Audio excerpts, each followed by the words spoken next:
Obviously, the last time out in the O2 wasn't my day in any way whatsoever, so I'm looking to rectify that. I think over the last year, things that needed to be fixed in my career and home life, all that sort of stuff, have been fixed. I've got a new trainer.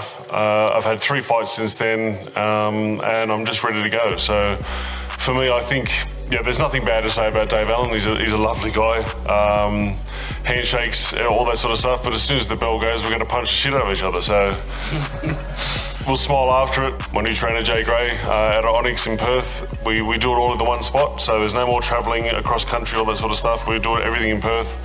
And it's just a happier environment as well. So I'm completely happy with where I'm at. I think I'm in the best condition so far. So I'm happy to see what happens on Saturday. Well, for me, I just want to stay in nice, good, competitive fights as well. Obviously, I want to make money and leave a legacy, but I want to be in good fights, and I think this has all the makings to be a great fight. So for me, I don't look past this in any way whatsoever. I want to concentrate on Saturday, put on a good performance, and then we'll talk about that afterwards. And then Christmas Day, I got on the scales 20 stone.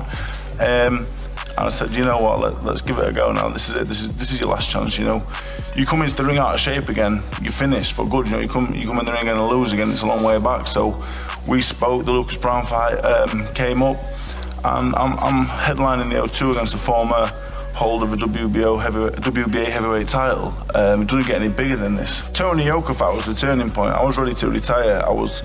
It took me like 11 hours to get home from Paris the next day. There was a problem with the tunnel and whatever. I was standing next to a radiator on the train to Doncaster, and I just thought, you know what, I don't need this anymore. I don't need it. I was topless on the train, and I just sat there. Everyone was looking at me. I looked swollen. Everyone was just like, what is this man doing? I must have stunk as well. So anyway. But that was a low point. Yeah, I was ready to retire. I was going to retire. I was going to fight Lee Carter in Sunderland, 4-rounder, win and be gone and find a job. Nick Webber knocked him out, and I thought, you know what, David, let's go. I boxed in Sunderland, beat him, and then I thought I was some knockout puncher. So I thought, this Bracamonte fella, I'll chill him in around, don't worry about it, don't train, David, it's fine, you're a massive puncher now. And obviously I got in an absolute war with him, got home, I thought, another 2 or 3 fights like that, you're going to end up talking, no one's going to understand the words you're saying. I'm going to stick to the Darren game plan, for a little while. We'll see how it goes. If it's working, fantastic, we'll stick to it. If not, I'm going to Homer Simpson him. I'm just going to say, Lucas, look, I'm just going to try and, you know what I'm like, you know what I mean? The game plan is there.